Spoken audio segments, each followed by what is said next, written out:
বাংলা চলচ্চিত্রের ইতিহাসে কিছু নাম থাকে যারা কেবল অভিনেতা নন, একজন প্রতিষ্ঠান।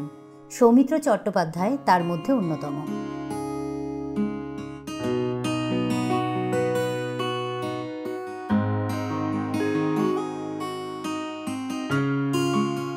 সৌমিত্র চট্টোপাধ্যায় 19 জানুয়ারি 1935 সালে নদিয়া জেলার কৃষ্ণনগরে জন্মগ্রহণ করেন। তার পরিবার ছিল সংস্কৃতি মনস্ক ও শিক্ষিত। পিতার কাছ থেকেই সাহিত্যের প্রতি ঝোঁক পেয়েছিলেন তিনি। পরবর্তীতে কলকাতার সিটি কলেজ থেকে বাংলা সাহিত্য স্নাতক এবং কলকাতা বিশ্ববিদ্যালয় থেকে স্নাতকোত্তর ডিগ্রি অর্জন করেন।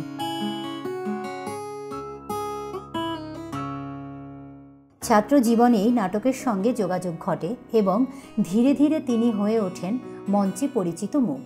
তিনি শুধু একজন অভিনেতাই সীমাবদ্ধ ছিলেন না, বরং কবি, নাটক, আবৃত্তিকার এবং সংস্কৃতির এক নিরলস সাধক হিসাবে বাংলার মাটিকে বরাবর সমৃদ্ধ করেছেন। সৌমিত্রের চলচ্চিত্র জীবন শুরু হয় 1959 সালের সত্যজিৎ রায়ের পরিচালিত অপুর সংসার সিনেমা দিয়ে। এই সিনেমা ছিল অপু ট্রিলজির শেষ পর্ব এবং এখানে তিনি অপু চরিত্রে অভিনয় করেন। সেই মুহূর্তেই বাংলা চলচ্চিত্র এক নতুন নায়ককে খুঁজে পায়, যিনি একই সঙ্গে বুদ্ধিদীপ্ত, রোম্যান্টিক, আবেগপ্রবণ ও বর্ণময়।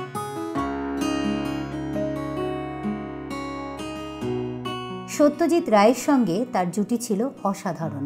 তারা একসঙ্গে মোট 14টি চলচ্চিত্রে কাজ করেছেন, যার মধ্যে উল্লেখযোগ্য হল চারুলতা, অরণ্যের দিনরাত্রি, অশনি সংকেত, হীরক রাজার দেশে, গণশত্রু ইত্যাদি।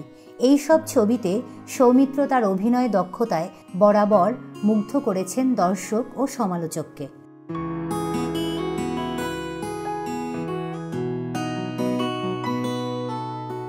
সিনেমার পাশাপাশি সৌমিত্র চট্টোপাধ্যায় মঞ্চনাটক, আবৃত্তি, কবিতা ও সম্পাদনার কাজেও সিদ্ধহস্ত ছিলেন। তিনি নিজেই নাটক লিখতেন এবং নির্দেশনা দিতেন। তার জনপ্রিয় নাটকগুলির মধ্যে রয়েছে নাটক ও রাজনীতি, তিক্তাল্লি, দূরবীন, পুতুল খেলা ইত্যাদি। তার কণ্ঠস্বর ছিল আবৃত্তির জন্য অত্যন্ত উপযোগী এবং তিনি বহু কবিতা পাঠ করে বাঙালির হৃদয়ে বিশেষ স্থান করে নিয়েছিলেন।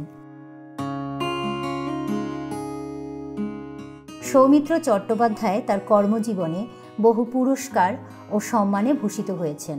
2004 সালে তিনি পান পদ্মভূষণ পুরস্কার, 2012 সালে দাদাসাহেব ফলকে পুরস্কার। এছাড়া তিনি ফ্রান্সের লিজিয়ন অফ অনারের মতো আন্তর্জাতিক সম্মানেও ভূষিত হন। পশ্চিমবঙ্গ সরকারও তাকে বঙ্গবিভূষণ প্রদান করেন।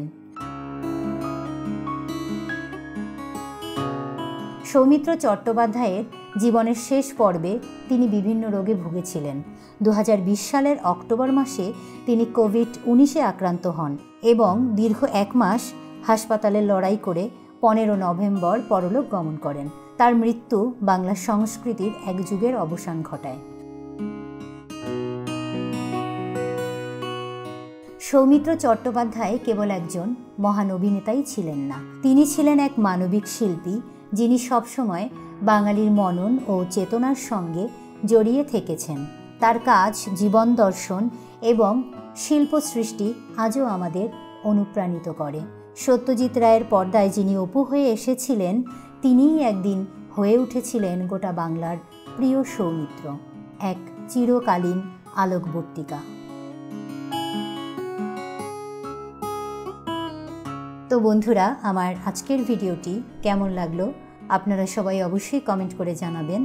এমন আরও গুণী শিল্পীদের জীবনের নানা ঘটনা জানতে আমার চ্যানেলটি সাবস্ক্রাইব করে আমার পাশে থাকবেন। সবাই ভালো থাকবেন, সুস্থ থাকবেন। ধন্যবাদ।